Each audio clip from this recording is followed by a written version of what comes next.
어떤 형제님이요, 몸이 너무나 안 좋아져가지고 이제 직장을 그만두었다고 합니다.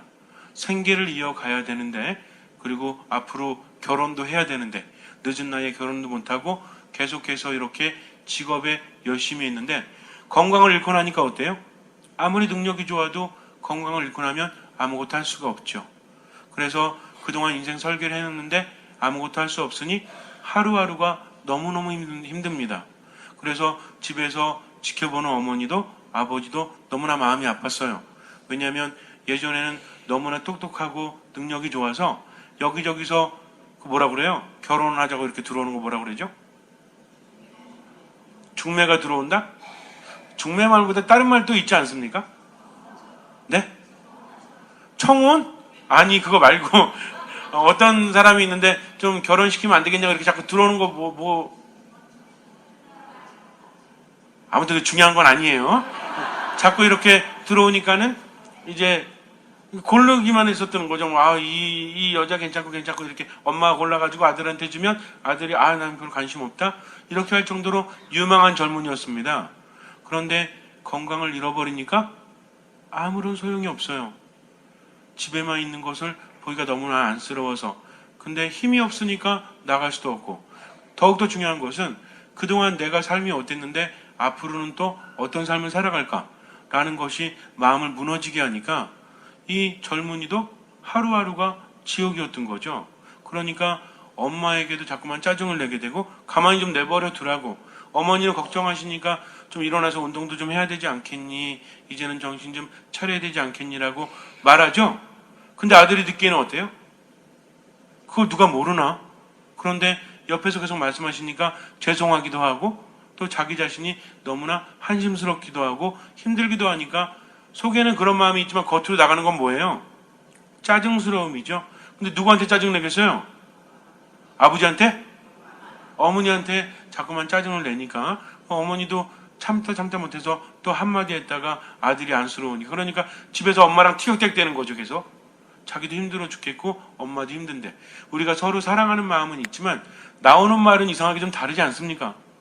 그래서 사랑을 할 줄도 알아야 되지만 사랑을 받을 줄도 알아야 돼요. 가족 중에 누가 나한테 사랑하는 표현을 하면 받아들일 수도 있어야죠. 근데 우리는 이런 거 잘 못 받아들이잖아요. 걱정해가지고 걱정해지면 걱정 좀 하지 말라고 하면서 오히려 그렇게 말하니까 서로 상처를 주기도 하지 않습니까? 근데 그렇게 몇 달을 그냥 누워만 있다가 병원에 왔다 갔다 하면서 특별한 병명도 없는데 너무나 몸이 힘든 거예요. 그냥 집에만 있기도 힘들고 점점 기력은 떨어지고, 그래가지고 안 되겠다, 좀 일어나가지고 좀 돌아다녀야 되겠다. 계속 방에서만 누워있으니 힘들잖아요. 그래가지고 딱 나와가지고 여기저기 이제 돌아다니기 시작을 합니다. 근데 사람들도 이렇게 지켜보고 그동안 보지 못했던 것들 보니까 때로는 신기하기도 하고, 또 어떻게 보면은 저렇게 열심히 살아가는 사람들이 있는데 나는 이게 뭔가 라는 한심한 마음이 들기도 하고, 그러다가 이제 어느 날 걸어가다가 성당 앞에 도착을 합니다. 그래가지고 성당에 딱 들어갔어요. 근데 미사를 하고 있으니까 맨 뒤에 이렇게 멀거니 앉아가지고 미사 참여를 합니다. 세례도 받았어요. 천연성체도 했습니다. 근데 제대로 신앙생활 해본 적이 없어요. 그냥 어렸을 때 엄마 손에 이끌려서 성당에 갔던 거죠. 근데 요즘에는 엄마가 냉담을 해가지고 자기가 성당에 와도 엄마가 없잖아요. 그러니까 그냥 편안하게 뒤에 이렇게 앉아서 미사 참여를 하는데 왠지 마음이 편안해집니다. 그 다음부터도 이제 미사 시간 딱 관찰해가지고 자기가 나오는 시간을, 그러니까 몸에 기력이 없으니까 자주 밖에 나올 수가 없죠. 그러니까 자기도 모르게 미사 시간에 맞춰가지고 나오게 되는 거예요. 산책 삼아서 한 20분 걷다가 성당에 와서 미사 참여하고 또 집으로 돌아가고 몇 달 동안 그렇게 합니다. 사람들 딱 보니까 웬 청년이, 멀쩡하게 생긴 청년이 미사를 계속 나오니까 저녁 미사 때는 그런가 보다라고 했는데 10시 미사도 나오니까 어때요? 저 젊은이는 보아하니까 한참 일할 때 같은데 뭐하는 젊은이가 관심을 갖게 되죠. 와서 이제 뭐 커피도 한 잔 주고 말도 붙이고 막 그럽니다. 그러니까 그냥 뭐 이렇게 감사하는 마음을 받아 먹기도 하고 이렇게 했죠. 근데 이제 어느 날 자꾸 이렇게 성당에 있다 보니까 기분이 좋아집니다. 마음이 편안해져요. 자꾸 말씀에 귀를 기울이게 됐다는 거죠. 그러면서 이미 다 알고 있었던 사실들, 또 평상시에 생각했던 모든 것들을 말씀으로 들으니까 새롭게 다가옵니다. 몰랐던 게 아니라는 거죠. 이미 알고 있음에도 불구하고 그동안은 느끼지 못했는데, 그래서 그동안은 머리로 알았지만 이제는 가슴으로 하나하나 받아들이게 돼요.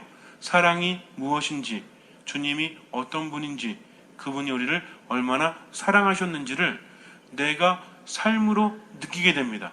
그리고 가슴속에서 뭔가 뜨거운 감동을 느끼게 돼요. 그러다 보니까 혼자 울기도 하고 혼자 웃기도 하고 이렇게 하면서 성당에 앉아있는 시간이 너무너무나 행복합니다. 그런데 그렇게 몇 달 지나고 나니까 처음에는 올 때 힘들었거든요. 근데 이제는 발걸음이 가벼워지는 거예요. 성당에 조금만 가고 싶어가지고 말씀을 듣고 싶어서. 그래서 성당에 왔다 갔다 하면서 기력이 붙는다는 것을 깨닫게 됩니다. 예전에는 밖에 나갔다가 집에 들어가면 그냥 쓰러져 자야 됐어요. 근데 이제는 밖에 나갔다가 집에 들어와도 책상에 앉아서 오늘 미사에 들었던 말씀을 되뇌게 되고 기록하게 됩니다. 그렇게 하다 보니까 뭔가 부족함을 느껴요. 좀 더 뜨거운 이 느낌을 갖고 싶은데 뭔가 마음이 치유되는 것을 느끼는데, 그런데 성당에 보니까 앞에서 이제 신자들이 나가서 성체를 모시는데 자기는 모실 수 있어요, 없어요? 여태까지 냉담했으니 성체를 모실 수 있겠습니까? 그래서 어렴풋이 알고는 있어요. 고해성사를 보지 않으면 성체를 모실 수 없다는 것을. 근데 고해성사가 쉬워요, 어려워요? 아무리 명문대 나오고 아무리 똑똑한 그 젊은이라고 할지라도 왠지 두려워지는 건 사실이죠. 그래가지고 고해성사를 어떻게 해야 되는지 이제 이것저것 자료도 찾아보고, 그래가지고 앞에 딱 갔는데 왜 이렇게 떨리는지, 사람들이 들어갔다 나오는데 어떤 분은 울고 나오고 어떤 분은 그냥 이렇게 조용히 나오고, 그러니까 어때요? 들어갈 때와 나올 때 사람들이 좀 표정이 같습니까, 다릅니까? 물론 아무 생각이 없는 분들은 똑같아요. 그러나 정말 열심한 마음으로 성사를 이렇게 보는 분들은 성사를 보고 나서 하는 게 감사하는 마음으로. 근데 고해성사를 할 때도 대충 하시면 안 돼요. 맨 끝에 하느님 감사합니다. 그 다음에 사제가 뭔가 보석을 주고 훈화를 한 다음에 강복을 줄 때는 고개를 숙이고 나도 성부와 성자와 성령의 이름으로 당신의 죄를 사합니다 할 때는 성호를 그으면서 아멘 하는 거죠. 개별 강복을 받는 거거든요. 그러고 나오니 마음이 얼마나 행복합니까? 하느님의 사랑과 치유를 느끼는 거죠. 이렇게 나오니까 이 사람은 옆에서 보다가 계속 이렇게 서 있다가 자기 차례가 되면 화장실 가는 척 갔다가 뒤로 서고 또 뒤로 서고. 다른 분들은 성사 먼저 보려고 하는데 이 사람은 뭐예요? 성체를 모시긴 모셔야 되겠는데 성사를 보긴 봐야 되는데 두렵죠. 왜냐면 제대로 성사를 한 적이 한 번도 없는 것 같으니까. 어릴 때 한두 번 한 것 같은데 기억도 가물가물하고, 그리고 들어가서 죄를 말한다는 것도 너무나 힘들고. 어쨌든 그랬습니다. 그래가지고 안 되겠다 하면서 이제 정말 봐야 되겠다. 그래서 이제 마지막 딱 섰다가 딱 들어갔어요. 딱 들어가서 무릎을 꿇었는데 앞에 써 있죠? 근데 하나도 안 보인대요. 글자도 안 보여 이제. 왜냐면 그 순간 너무나 긴장했고 그 순간이 너무나 가슴이 멍멍했기 때문입니다. 그러니까 신부님이 시작하세요 그러죠? 근데 네, 저 시작하세요. 네, 시작하시라니까요. 네. 한글 모르세요? 말 안 되세요? 그러면 쪽지에 적어서 주세요. 그게 아니고요. 그러니까 이제 신부님들은 대부분 알죠? 어떤 상태인지. 그래서 자, 그러면 성사 본 지 얼마 되셨습니까? 한 20년 정도 된 것 같습니다. 이렇게 얘기하니까 그래요? 그럼 어렸을 때 하셨네요? 네.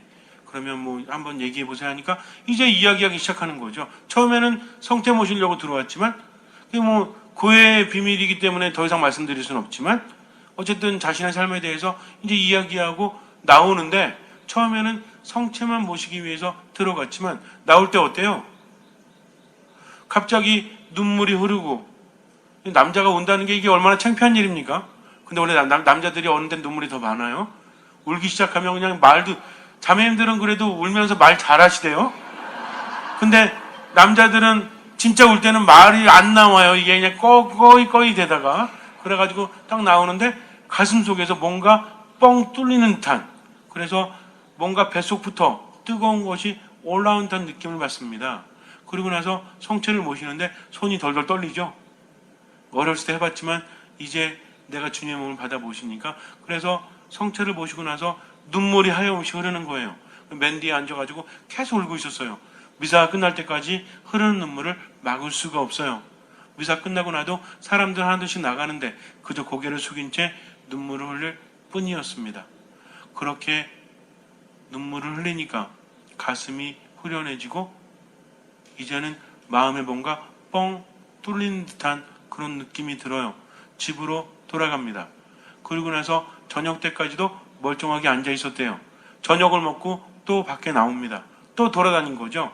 그렇게 또 며칠이 지나니까 이제는 아픈 통증도 사라지기 시작을 합니다. 그래서 다시 일을 시작해요. 예전에는 일을 하면서도 힘들고 짜증나고 스트레스 받고 아무리 돈을 많이 벌고 높은 자리로 올라간다고 할지라도 별로 재미가 없었거든요. 그런데 이제는 점점 바뀌기 시작을 합니다. 예전에는 하지 않았던 사람들과 대화도 하고 웃기도 하고 다른 사람 살리는 말도 하고 또 때가 되면 어김없이 미사 참여를 하면서 그 무엇과도 바꿀 수 없는, 그래서 새벽 미사든 저녁 미사든 가까운 성당이든 상관없이 미사를 봉헌하기 시작합니다.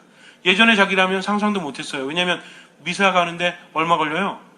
뭐 10분, 20분, 30분 또 미사하고 나서 돌아오는데, 미사를 하고 온전히 돌아오는데 얼마나 걸립니까? 여러분들도 아침에 뭐 포기하고 오셨어요? 아침 드라마 요때 좀 봐줘야 되는데, 그런데 미사 참여하셨잖아요. 근데 어떤 분들은 아침 드라마 보냐고 미사 안 오신 분도 있어요, 없어요? 예전에 여러분도 그러셨잖아요. 어쨌든 이 사람도 예전 같았으면 2시간, 3시간 절대로 투자 안 해요. 일하기도 바쁜데. 근데 이제는 뭐예요? 일하다가도 그 시간이 되면 어떻습니까?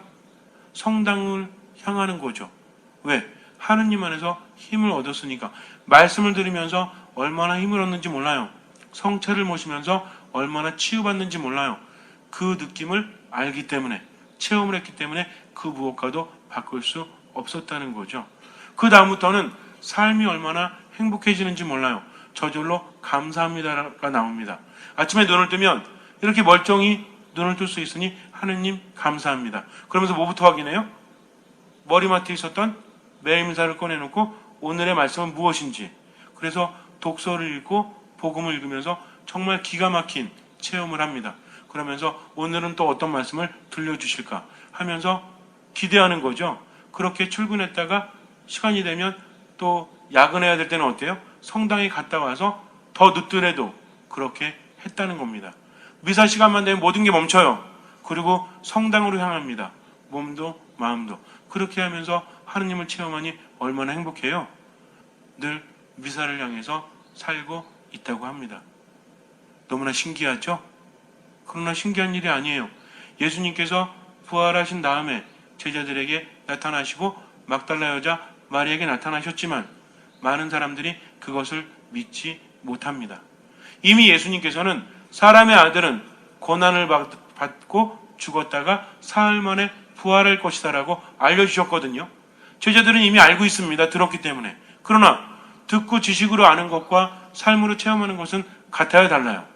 다르다는 거죠. 그래서 예수님께서 돌아가신 다음에 그분을 향한 마음도 있지만 뭐가 더 커요? 내가 어떻게 살아가야 되는지 이게 더 큰 거죠. 그분을 믿고 싶어요. 근데 중요한 것은 그렇게 기적을 일으키시고 좋은 말씀을 해주셨던 그분이 돌아가셨다는 거죠. 그러니 모든 것들이 무너집니까? 무너지지 않습니까? 지금 11제자들은 모여서 예수님을 만났다는 둥 이렇게 이야기하고 있지만 많은 사람들이 예수님을 떠나갔거든요. 왜? 이제는 더 이상 희망이 없잖아요. 그분이 돌아가셨는데. 그래서 어떤 여인도 예수님 만났다, 제자들도 예수님 만났다라는 소리가 들리지만 그건 다 뭐예요? 그럴 수도 있겠지만 그게 말이 돼? 너무나 예수님 그리우니까 그 사람들이 헛거본 거겠지. 꿈이랑 현실이랑 구분하지 못한 거겠지. 라는 생각도 할 수 있지 않습니까? 그러면서 어디로 돌아가요? 자신들의 삶으로 돌아갑니다. 11제자 말고도 예수님을 따랐던 제자들이 많이 있었죠? 정말 72제자도 있었고 수많은 사람들이 있지 않았습니까? 이 사람들이 하나둘씩 어디로 돌아가요? 자신들의 삶으로. 그러나 온전한 희망을 잃어버렸기 때문에 어쩔 수 없으니까 가는 거잖아요. 지금 내가 좋아서 가는 것이 아니라 예수님이라는 희망을 잃어버렸기 때문에 돌아가지 않습니까? 그러니까 마음은 지금 어때요? 비록 내 살 길을 찾아서 가긴 가지만 마음속이 후련합니까? 답답해 미치겠는 거죠. 그런데 한 30리쯤 떨어진 엠마오를 향해서 두 제자가 가고 있었어요. 한 사람은 클레오파, 또 한 사람은 누군지 몰라요. 어쨌든 그렇게 가고 있는데 누가 와서 말을 걸죠? 아니, 표정이 별로 안 좋은데 왜 그러시냐고? 그랬더니 뭐라고 합니까? 잘 걸렸다 이거죠. 안 그래도 답답해 죽겠는데. 아니, 요새 예루살렘에서 일어난 일을 어떻게 모르십니까? 하면서 누구에 대한 이야기를 해요? 예수님에 대한 이야기를. 누구한테? 예수님한테. 그분을 알아본 거예요? 못 알아본 거예요? 어제도 말씀드렸잖아요. 막달라 여자 마리아가 예수님 만났을 때도 알아봤어요? 근데 언제 알아보죠? 마리아야라고 예수님께서 그의 이름을 불러주셨을 때 그분을 알아보고 돌아서 뭐라고 합니까? 라쁘니, 스승님 하면서 예수님을 붙잡으려고 하지 않습니까? 이 사람들은 마찬가지예요. 지금 가면서 정말 말도 안 되게 예수님한테 예수님 얘기를 하고 있죠. 무슨 얘기냐면 부활하신 예수님을 알아보지 못한다는 겁니다. 그러다가 언제서 알아봐요? 한참 처음에는 자기들이 얘기했죠. 우리 신앙이랑 똑같아요. 처음엔 신앙 가지고 내 얘기하고 내가 하는 게 하소연할 거 하고 이러다가 나중에는 어떻게 돼요? 말씀을 듣게 되는 거죠. 말씀을 들으면서 그들은 무엇을 느낍니까? 뭔가 뜨거운 것이 가슴에서 일어나는 것을 느껴요. 감동을 느끼고 힘을 느낍니다. 그러다가 이제 예수님을 붙잡죠. 처음에는 이제 그냥 얘기하다가 자기들 사는 곳에 도착을 했죠. 근데 예수님 또 가려고 하시니까 어때요? 저희와 함께 머무십시오 하면서 예수님을 자신들의 집으로 초대를 합니다. 집에 들어갔죠. 그 예수님께서 빵을 떼어주실 때 그때서 예수님을 알아봅니다. 알아봤더니 예수님은 또 사라지셨죠. 제자들은 서로 이야기하죠. 우리가 낮에 그분의 말씀을 들었을 때 얼마나 가슴이 뜨거웠던가. 그리고 이제 빵을 떼어주실 때 그분을 알아보았다 하면서 발길을 돌려서 어디로 갑니까? 다시 예루살렘으로 갑니다. 예수님을 잃어버렸지만 이제 누굴 찾은 거예요? 예수님을 찾았다는 거죠. 그분을 만났다는 거죠. 와서 보니까 어때? 처음에도 11제자하고 얘기했어요? 안 했어요? 예수님 만났다 얘기했죠? 근데 믿었어요? 안 믿었어요? 안 믿고 갔잖아요. 다시 돌아왔죠? 처음에 했던 얘기랑 비슷한 얘기입니까? 아니면 전혀 다른 얘기입니까? 비슷한 얘기죠? 근데 이제는 자기들도 어때요? 처음에는 들으면서 아유 뭐 그랬어 그래 뭐 힘드니까 그럴 수도 있지 하고 가다가 누구 만났어요? 와서 이제 대화가 어떻게 돼? 나도 만났어 나도 하면서 서로 통합니까 안 통합니까? 통한다는 거죠. 이렇게 수많은 사람들이 앉아있지만 이 중에는 예수님을 체험한 사람도 있고 체험하지 못한 사람도 있습니다. 이 이야기는요 체험하지 않으면 결코 들을 수 없다는 거죠. 20년 30년 신앙생활했다? 그렇다고 체험해요? 아니죠. 마음을 두지 않으니까 예수님께서 뭐라고 하십니까? 왜 체험하지 못합니까? 마음이 무디어져 있기 때문에. 성당에 몸은 앉아있지만 마음속에 사랑이 없고 그분의 말씀을 들으려고 하는 마음이 전혀 없으니까. 성당 다니는 사람이 더해. 자기 거 쓸 줄 모르고 얻어먹을 줄만 알고 남한테 베풀 줄 모르고 그렇게 되니까 어때요? 사랑이 없으니까 하느님이 들어오실 자리가 없죠. 그러나 이 예수님의 제자들은 주님을 향한 열정이 있었잖아요. 그분을 따랐잖아요. 신앙은 자기가 깨닫는 것이 아니라 주님께서 이끌어 주신다는 거죠. 내가 하는 것이 아니라 주님께서 내 안에 오셔서 나를 변화시켜 주십니다. 막달라 여자 마리아도 누가 그의 이름을 불렀을 때 눈앞에 계신 예수님 알아보지 못하다가 예수님이 부르니까 응답하잖아요. 이 사람들도 제자들도 이제 낙심해서 고향으로 돌아가는데 누굴 만났어요? 예수님 만나서 말씀을 들었죠? 또 빵을 떼어 나눠주셨죠? 그때서야 예수님 만나서 삶이 바뀌잖아요. 다시 예루살렘으로 돌아갔다는 거죠. 우리는 언제 예수님 만날 수 있어요? 그렇죠. 그분의 말씀을 듣고 그분이 빵을 떼어 나눠주시는 그 공간과 시간이 언제 어딥니까? 바로 지금 여기라는 거죠. 우리도 엠마오로 가는 제자와 똑같아요. 삶 안에서 지쳐서 힘들어서 이제는 처음에 신앙에 대한 기대를 가졌다가 세례받고 살다 보니 어때?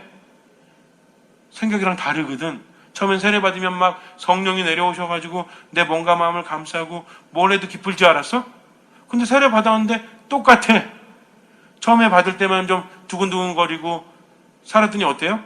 생존율이 30%밖에 안 되잖아요. 주위에서 나오는 분들이 평균적으로. 그 많은 사람들 세례받은 다 어디 갔단 말입니까? 왜? 기대를 했는데 채워지지 않으니까. 그러나 중요한 것은 하느님께서는 내가 원하는 걸 주시는 것이 아니라 우리에게 필요한 것을 주신다는 겁니다. 여러분들은 원하는 게 생겼으면 좋겠어요? 아니면 필요한 게 생겼으면 좋겠어요? 우리에게 필요한 것이 생겨야 된다는 거죠. 그렇게 주님께서 우리를 사랑하시니까. 근데 문제는 뭐냐면 원하는 게 이루어지지 않으니까 하느님 옆에 머물지 못합니다. 그분을 알아보지 못하는 거죠. 그럼 하느님이든 부처님이든 뭐든 상관이 있어요? 내 소원만 이루어주면 되지? 이런 마음을 갖고 있으니까 참된 신앙이라고 말할 수 없죠. 그분을 만나서 그분을 체험해서 그분의 말씀을 듣고 그 말씀에 대해서 힘을 내고 성체를 모심으로 인해서 내가 치유받고 살아갈 수 있는 것이 진짜 신앙인데, 그러다 보니까 처음에는 머물다가 나중에는 하느님을 떠나게 되잖아요. 그러다가 어느 날 갑자기 미사 참여하면서 뭘 느껴요? 뜨거움을 느낍니다. 그래, 이거였구나. 한 대 미사가 매일매일 우리에게 다가오지만 사실은 십자가상에서 우리를 위해서 모든 것을 내어주신 예수님의 은총이 미사를 통해서 우리에게 전해진다는 거죠. 이거 깨달으면 뭔지 아세요? 어떤 분은 그래요. 시모님, 미사가 1년에 364일 내지는 5일 있는데 성금을 빼면 언제든 미사를 참여할 수 있는 거 아닙니까? 매일 있잖아요. 그러면 우리들에게 매일이 있다고 보장할 수 있어요? 이 미사가 마지막이 될지 누가 합니까? 엠마오로 갔던 제자가 예수님 만나서 다시 돌아오듯이 우린 미사를 통해서 치유받습니다. 미사를 통해서 힘을 얻는다는 거죠. 믿으십니까? 그러면 미사 안에 온전히 머무십시오. 어떻게 해야 돼요? 들어야 되죠. 그 다음에 어떻게 해야 돼요? 주님을 모셔야 되죠. 그럴 때 우리는 누굴 알아보게 돼요? 주님을 알아보게 됩니다. 성당 대충 다니지 마시고요. 말씀을 들으십시오. 듣고 기도하십시오. 그리고 실천하십시오. 잠시 눈을 감으세요. 힘드십니까? 어쩌면 삶에 지쳐가지고 너무 힘들죠? 딴 데 가지 마세요. 그분의 말씀을 들으십시오. 성체를 영하십시오. 미사 안에 온전히 머무십시오. 때로는 기분이 안 좋고 몸에 기력이 없어도 그래도 머무십시오. 그러면 어느 순간에 그분을 체험하게 됩니다. 주님께서 나에게 오셔서 가르쳐 주시기 때문이죠. 내가 한다고 되는 것이 아닙니다. 그분이 말씀을 들려주시고 빵을 떼어주실 때 그분을 알아봤던 것처럼, 그분이 말의 이름을 불렀을 때 주님을 알아봤던 것처럼 주님께서 이끌어 주셔야만 내가 그분을 체험할 수 있습니다. 그러니 믿고 머무십시오. 주님께서는 그 믿음을 보시고 우리 삶에 놀라운 기적을 일으켜 주실 것입니다. 아멘.